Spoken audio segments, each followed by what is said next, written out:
Hello, this is Seth from Play Some Video Games, here with a review of Pyre. Set in a desolate land called the Downside, Pyre's shining achievement is in how it makes the player feel weary from loss and the journey, while remaining compelling throughout. The latest game from indie developer Supergiant, Pyre continues the company's stellar track record in creating an engaging story and marrying that story to gameplay. This is also a very different experience compared to Transistor and Bastion. Pyre is mostly a visual novel filled with player choice.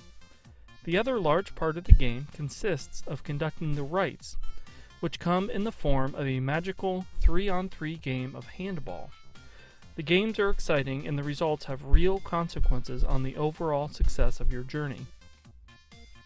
As a reader, you have been exiled to the Downside because of your ability to read, which is forbidden in the Commonwealth. You are scooped up by a trio of exiles who are looking for help to partake in the rites under the guidance of a mysterious benefactor. The ultimate goal for each triumvirate is to win enough in order to be invited to a liberation rite. By winning that final step, an elected member of the group gains the freedom to return to the Commonwealth in an exalted position. Your group's mysterious benefactor has another idea. He is gathering exiles with the goal of returning to the Commonwealth and changing things, possibly ending the need for the Downside altogether. While the game can come across as plotting at times, your enjoyment of visual novels will determine your enjoyment of Pyre. The cast of characters and the lore surrounding the Downside is captivating.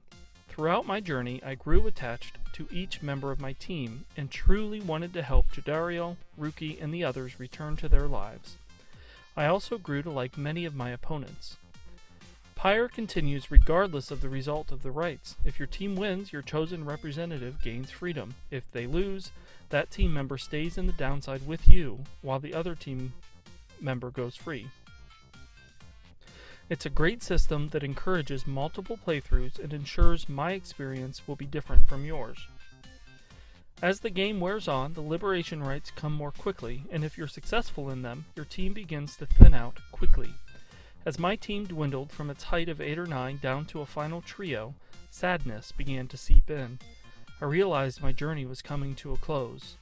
In this way, Pyre's story isn't all that unlike other great stories involving a harrowing journey. In the end, Frodo and Sam must reach Mount Doom alone as the rest of the Fellowship has dispersed. Roland of Gilead approaches the Dark Tower on his own as each of his quartet met a different fate. A great journey is filled with highs and lows, love and loss, and in the end, the hero approaches his or her destiny alone. The final choice related to who would be set free was agonizing because I'd grown so close to each of the characters and hoped for each to be happy in the end. I've said nothing yet of the way the game looks and sounds. Pyre is a beautiful game, and each of the environments are high art. The soundtrack is predictably great. Character designs are compelling. During some of the later rites, I did experience significant slowdown on my PS4 Pro. When the results are final and play into your planned success, a frame stutter can alter how the story plays out. Pyre is worthy of your attention, filled with a touching story and exciting gameplay. Some may grow impatient at the time it takes between each rite, but this is a game that truly rewards patience.